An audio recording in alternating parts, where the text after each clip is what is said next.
What are you staring at?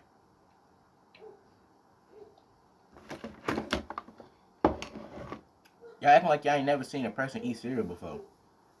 Alright, they're just staring at me. But what's good, YouTube? It's your boy NamCW, and I am here with my first, not my first reaction video, but my first reaction video on this channel. Because I've done reactions before on my gaming channel. I made, back then, that channel, to me, I was gonna have it a gaming channel and a reaction channel, but I was just like, nah, I'm just gonna make it a gaming channel. I just decided today, well, not today, I decided yesterday that I was just gonna make that a gaming channel and then make, a reaction slash skit slash challenges slash vlog type channel. Pretty much a personal channel. So, yeah. Man, trying to make this video, I went through so much, because now that I'm trying to actually, do reaction videos, professional, because I used to just do the screen record and just have my camera, and it used to look so wacky. But now I'm gonna actually do it where y'all can see my face, and I'm gonna have a little box right here, and you see the video, and you'll see me reacting to it. That's what I'm gonna do now. But I had to make me some cereal, because before I even record this video, man, when I say I go through stuff, I go through stuff. It might not be personal stuff. Well, not it. It might not be, what am I trying to say? It may not be like, bad stuff I go through. But anybody that has a girlfriend understands what I'm saying. I go through a lot. Now, without further ado, we finna watch 3 True Scary October Stories. Now, October ain't gonna be here until next month, when the Call of Duty Cold War beta comes out, October 8th. So, therefore being, I figured let's just watch this October scary stories. It's a nightmare. Let's just react to this, because October is just right around the corner, and when it's October, that's when I'm gonna be on the game a lot. Because I've been on my PS3 for the longest, because I just quit playing my PS4 pretty much. I played my PS4 yesterday, but I only played PUBG. I haven't played anything else, because normally I would play Call of Duty or UFC, but Call of Duty, Modern Warfare, is getting boring. UFC, I just not gonna play it until they fix it. So I was just on PUBG with my friends.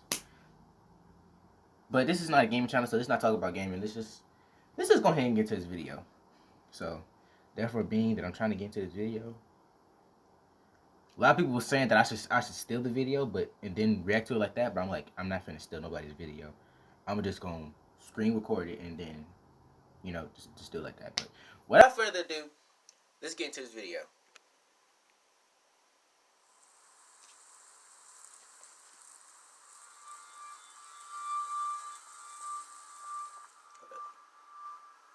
For the month of October in 2016, I worked at Party City as a seasonal job. It was pretty hectic for the Halloween season, obviously. I got stuck with the night shifts on weekdays since I didn't have early classes.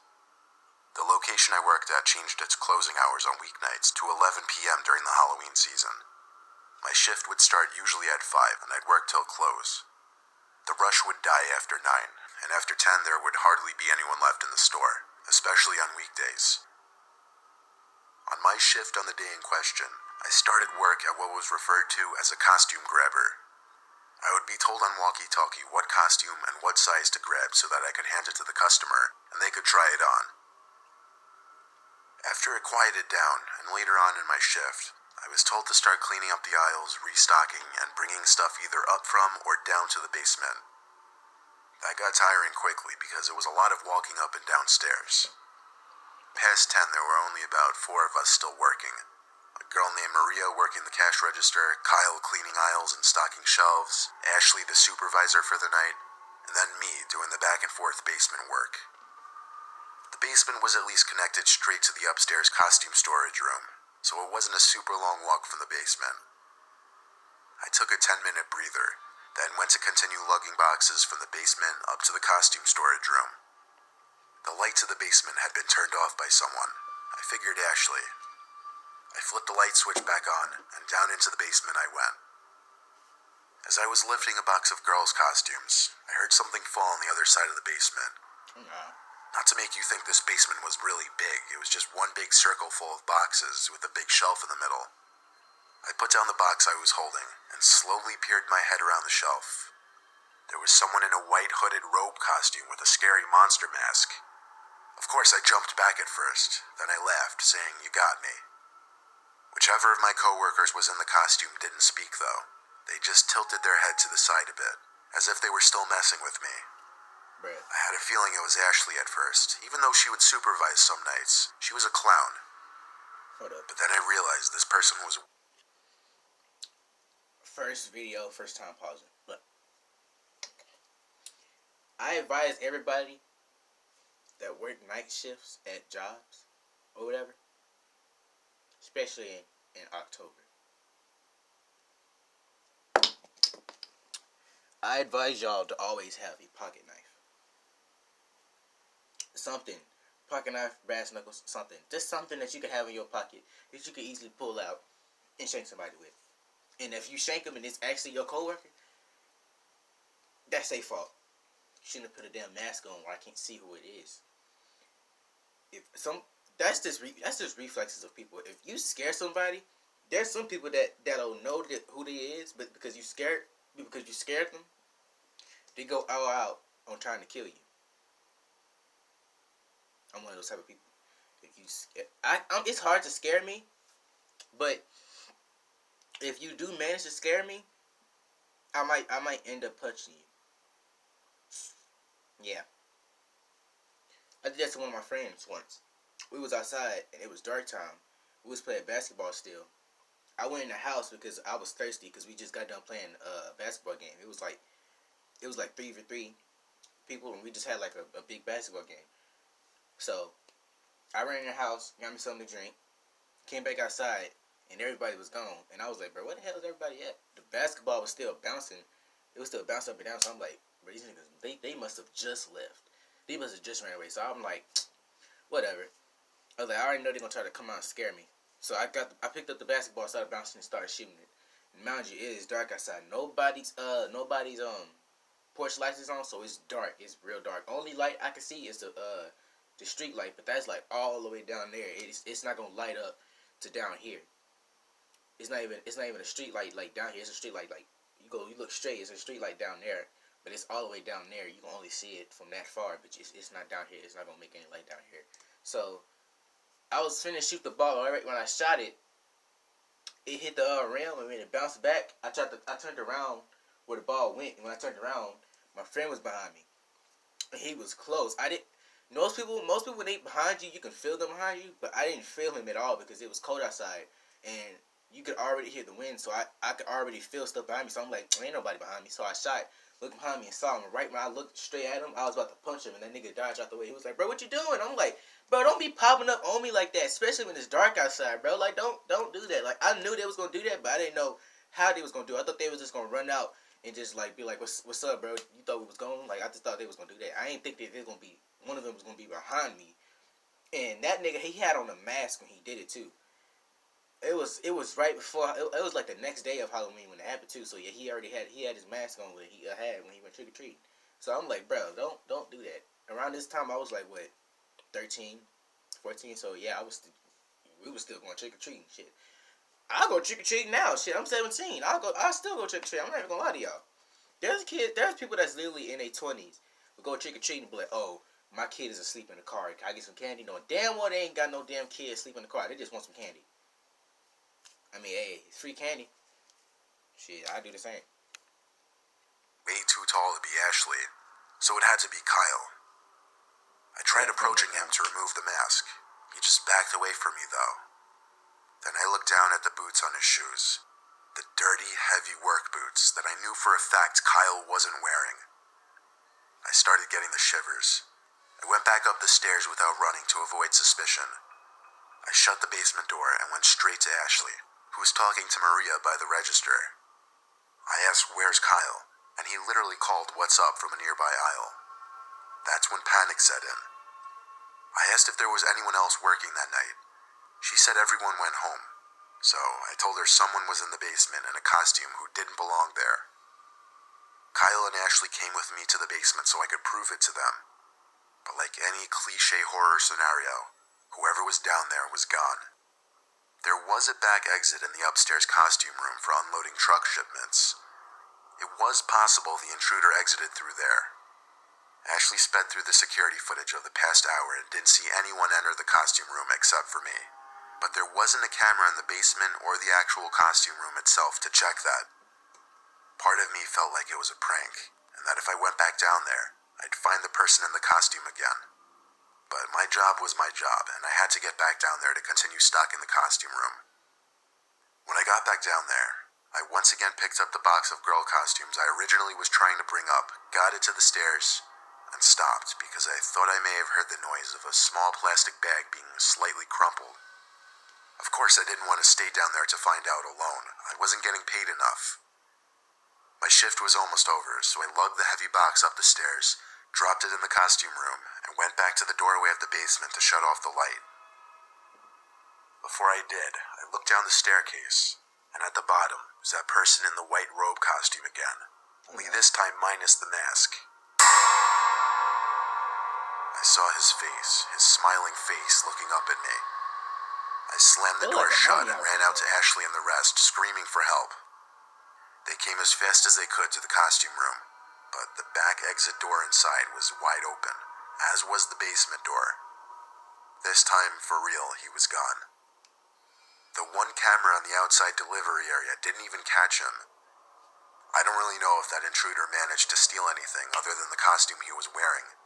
For all I know, it could have been just one big Halloween prank, or he might have been in there looking to actually hurt someone. For all I knew, it was an armed robber, though, and I treated the situation as though my life were in danger. This is a very valid option to have. My favorite month has always been October. It's that sweet spot temperature-wise. It's never too hot and never too cold, like from the ages of 9 to 12. I think when we were about 10 or 11, it was towards the end of October, and a lot of the leaves had already fallen off the trees. Since my property was the biggest, my friends Liam and Billy were helping me rake up the leaves on my property into a giant pile. It was a cloudy, windy day, getting a little late.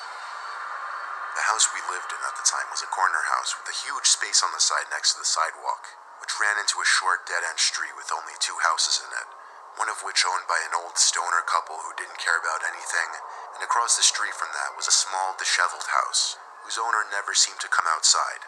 So this allowed us to be louder and more obnoxious without worry of a lot of neighbors watching or caring. We wrestled around for probably half an hour, then we went inside after getting tired to have a snack and play video games. The 2 of them wanted to go back outside for a nighttime triple threat match in the leaves again. That's what we called our wrestling matches. We always acted like we were in the WWE. When we got back out there, it was almost completely dark, but a street light that stood in the dead end lit up. Bro, y'all know that feeling of when you put in a SmackDown or WWE, SmackDown versus Raw? Bro, I don't know what they doing with the SmackDown these days, like the 2K. I don't know what they doing these days. They really fucked up. They really messed it up. I mean, Ukes and THQ made SmackDown versus Raw. Bro, those was the days. I'm not even gonna lie to you. I still have one of my. Which one do I have? I have SmackDown versus Raw 2008. My favorite one, actually, is SmackDown vs. Raw 2010. That's my favorite one. That one and 2011 is my 2 favorite SmackDown vs. Raws. Because, man, them joints was fun. The only 2K SmackDown that I like was 2K12 all the way up to 2K16.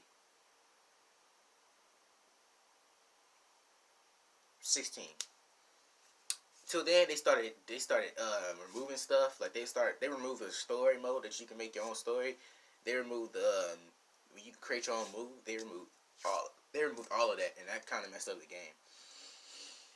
If they remastered, SmackDown vs. Raw, I would love that. I probably would stop playing SmackDown. Well, not SmackDown. I probably would stop playing. I probably would stop playing UFC just to play that. Because that used to be the days. That and Def Jam 5 in New York. If they remastered both of those, no, I tell you, nobody could tell me shit. That if they did that, honestly, people that play other fighting games, those fighting games like Mortal Kombat, Mortal Kombat, Street Fighter, Tekken, UFC, people would probably stop playing those games just to play SmackDown vs. Raw and Def Jam 5 for New York remastered. People would literally stop. Because they already remastered a lot of the old school games. Like Tony Hawk, they remastered that. They remastered Saints Row. They remastered Mafia. They remastered a lot of good games. They need to remaster Def Jam 5 for New York. If they did that, they would make so much money. If they remastered it and just started like updating and adding like new rappers and stuff like in it, and just kept it the same scenery, but just add like clothes and stuff like that, that would be cool. Just don't change the mechanics, none of that. Just add fighters and stuff in there. Update, make it online. That would be cool. How did I get from that to this video? I don't know. This side of our property so we could see enough. It seemed as though there were a lot less leaves in the pile right off the bat this time. We tried wrestling a little more, but the pile just spread too far, so we had to grab the rakes and start building the pile again.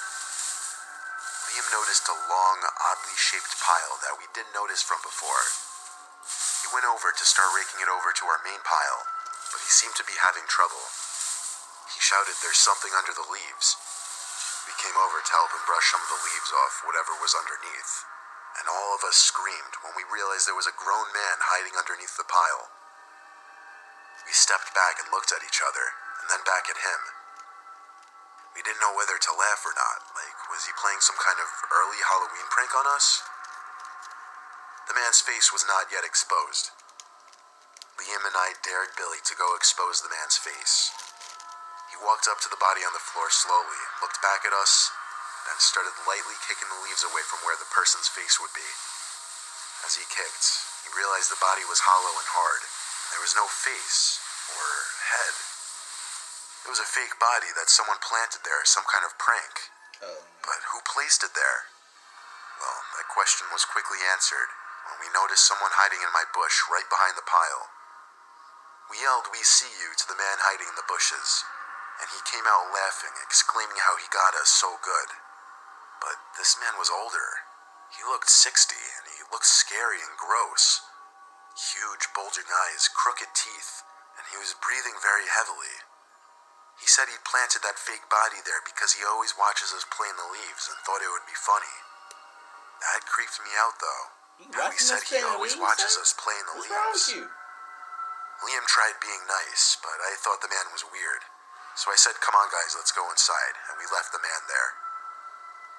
I told my dad, and he went outside to check, but the man had already moved the fake body by then. We played video games the rest of the night, all having agreed that guy was a freak. My friends eventually left, and soon after I went to my room. I had my window open as usual to get a breeze into my room. Bro, why people I was always watching have TV, windows and I heard a open, man's man? voice at my window. I jumped and looked up at the window, but I couldn't see who it was. The voice said, "I didn't mean to creep you out earlier.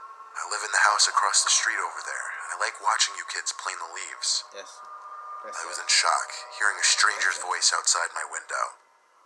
I continued looking at the window, and eventually the familiar face of that freako from earlier came into view. He reached his arm under my window and pushed it up further as he attempted to climb into my window. When he realized he couldn't fit, it seemed he started to try to reach for me.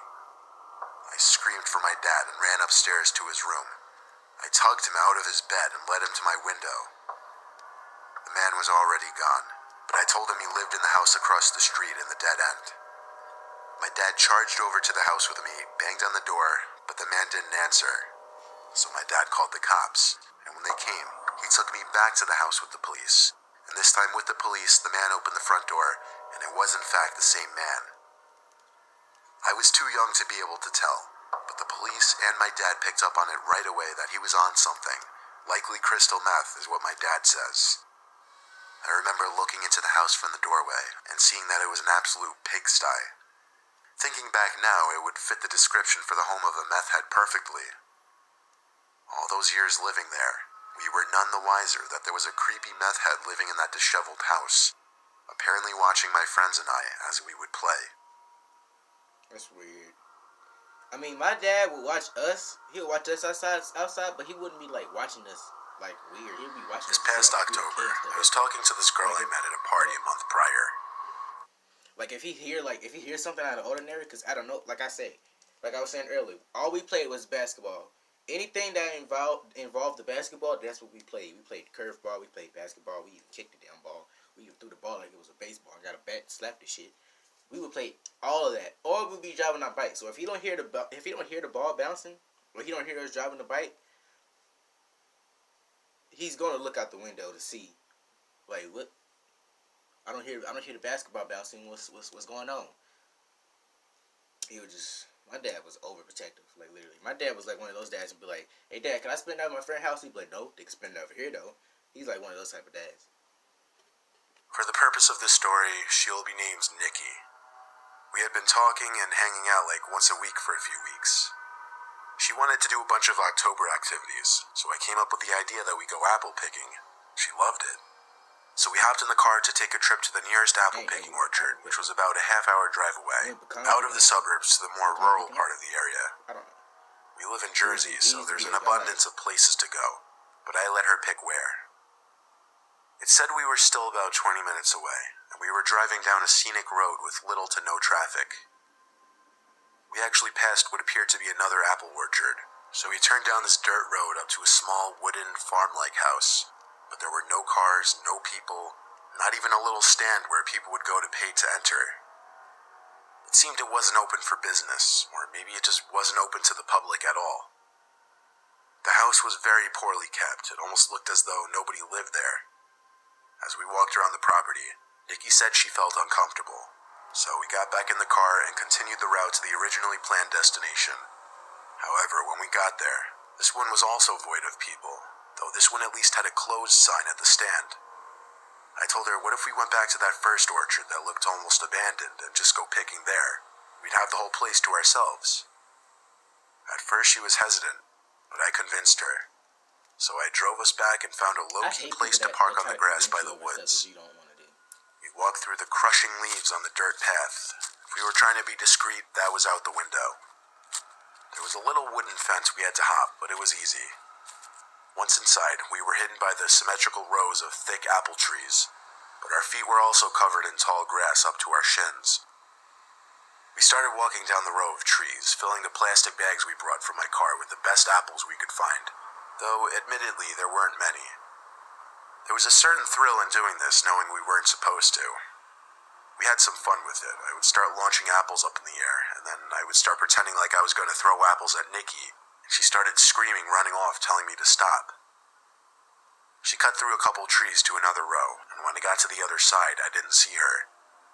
"Where are you?" I said. She called back, "I'm picking my own apples," and she actually sounded like she was a few rows over. I apologized, laughing, telling her I'd stop, but she didn't answer. I spent a few minutes trying to find her, and suddenly an apple landed right in front of me, which had been tossed from one of the rows nearby. Then another one landed close by. I yelled stop because I was actually afraid of getting hit in the head. I ran through a couple trees, and each row I'd pass, I'd look left and right trying to find Nikki. I went down this row and went through the first couple of trees I could fit through to get to the next side. I looked left, and I actually felt like my heart launched up into my throat, because there was some guy, a young guy like 18 or 19-year-old, with long black hair to his shoulder, standing in the center of the row, maybe 5 trees away from me. It looked like he had a slight smirk on his face. He didn't move, so I did. I squeezed through to the next row and then the next. Then Nikki called my phone. I picked up in a hurry, whispered, "Where are you?" She sounded like she was in a panic. She said into the phone there was a creepy guy following her around. She tried talking to him, but he wouldn't say anything, and he looked like he wanted to hurt her, and her description of him matched the guy I just saw. I told her to meet me back at the car. I ran the way back, and Nikki was already waiting at the car. We stopped to discuss what just happened, but Nikki yelled, "There he is," and pointed in front of us. I looked, and I could see him. He was half hidden by an apple tree. Could only see his left arm, left leg, and half his Y'all can hear face. the dogs barking. I am so The way sorry. he was just creepily That's my spying dog, on but us. still. I had to get us away. I did a 3-point turn off the grass onto the dirt road. We passed the decrepit barn-like house and got back on the road. We talked over possibilities. Maybe he lived there. We passed by a fruit stand on the side of the road with a few people working on it. Nikki and I lost our apple bags, so we figured we'd at least stop here. We picked up some apples and berries, and I just had to ask them about the apple orchard down the road. The two ladies working the fruit stand proclaimed nobody should ever go anywhere near there. The owner's son had killed his girlfriend and then disappeared. Her body was found near the orchard in the forest. The dad still owns the orchard to this day, but he hardly ever returns and doesn't keep up with the police. We practically jumped in their faces as we asked them to describe the son, but they had never seen him and don't know anything about him. I admitted to them that we went apple picking on the property and some creepy young man was following us. The two women said that it was best that we got out of there when we did. They also kind of scolded us for not calling the police. However, one of the ladies said she was going to warn the police. On the drive home, as Nikki spoke to me about it, everything she said really went in one ear and out the other, because I really thought to myself, did we actually run face to face with a missing murderer in an apple orchard?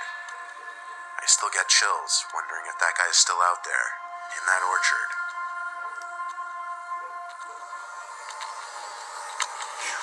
Man.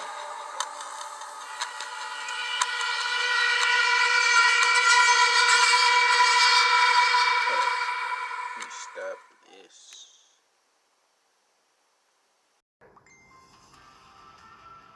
Is it gonna stop?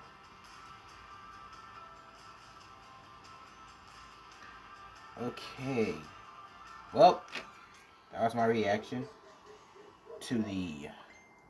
Shit, what was I watching? The 3-2 Scary October Stories. That was my reaction to it, and I want to say sometimes the people, they really piss me off. I'm not even gonna lie. Like, why would you even force somebody to do something that they don't want to do? And I haven't even finished my cereal. But still, though, why would you force somebody to do something they don't want to do? That's just ignorant, you know. Somebody don't want to do something, don't force them. I'm saying that sometimes I force people to. Sometimes I force people to do stuff that they don't want to do. But we ain't talking about me. We're talking about y'all, okay?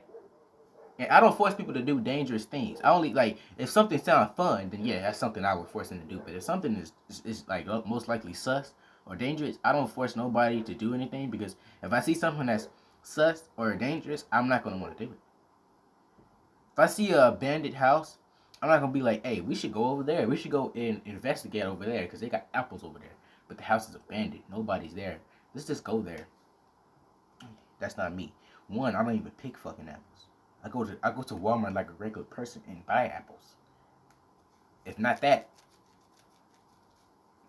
I get an apple pie from fucking McDonald's. I don't need to go pick an apple when I can easily go. I mean, yeah, you can get an apple for you can get it for free, but you're still paying because you're wasting gas to go get it. So either way, you're still paying for something. But I don't know. If y'all like that reaction, go ahead, give this video a like, comment, subscribe. Just right there. It's just right there. Just click that. Just click that. Just click that bell. Just click subscribe. Click the bell. Then they keep going up, down straight. Don't go all the way down because they moved the comments and made it where it's up. But just go down to where you see add a comment and just add a comment. Just tell me what y'all want me to react to. I'll try my best to get to it. But if y'all like that video, wait. I was finna who does? Oh. They would start cutting the grass back when I'm recording. So good thing I'm ending this video. I don't know if y'all hear this or not, but people was outside cutting my grass. And they couldn't. I thought I would be mad if they cutting it like mid recording, but they cutting it like while I'm ending my video. But alright, y'all. Peace. I'll see y'all in the next video. I really said that backwards. Let me reverse. Let me go again. Alright. See y'all in the next video. Peace.